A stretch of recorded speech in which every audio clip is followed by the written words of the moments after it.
அல்லாஹு அல்லாஹு அல்லாஹு அல்லாஹ்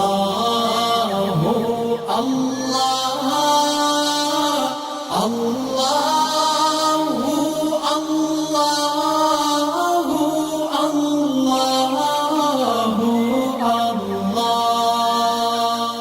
சர்வதேச பிறைன்னு சொன்னாலும் இப்போ ஒரு நாட்டுக்கும் இன்னொரு நாட்டுக்கும் ஜாகிரபிக்கல் இண்டிகேட்டர்ஸ் ஆட்டோமேட்டிக்காக மாறும், டைம் ஜோன் எல்லாமே மாறும். இன்னும் ஒரு நாட்டில் இருக்குது, இன்னொரு நாட்டில் மாறும்.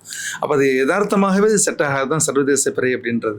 அப்படிதானே சார்? ஆமாம், ஏன்னா சர்வதேச பிறை அப்படிங்கிறது கூடாது அப்படின்னு காரணம் நபி ஸல்லல்லாஹு அலைஹி வஸல்லம் சொல்லிட்டாங்கிறதுனால தான்.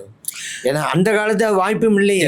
இந்த காலத்து வேண்டாக்கா நமக்கு நெட்வொர்க்கெல்லாம் நிறைய இருக்குது, ஊடக அடிப்படையில் நம்ம தெரிஞ்சு கொள்ளலாம். அந்த காலத்து வாய்ப்பு இல்லையில, அதனால் அந்தந்த பகுதி தான் அவங்களுக்கு அளவுகோல் அப்படிங்கிறத நபி ஸல்லல்லாஹு அலைஹி வஸல்லம் அவங்க சொல்லிட்டாங்க. அல்லாஹு அல்லாஹு அல்லாஹு அல்லாஹ்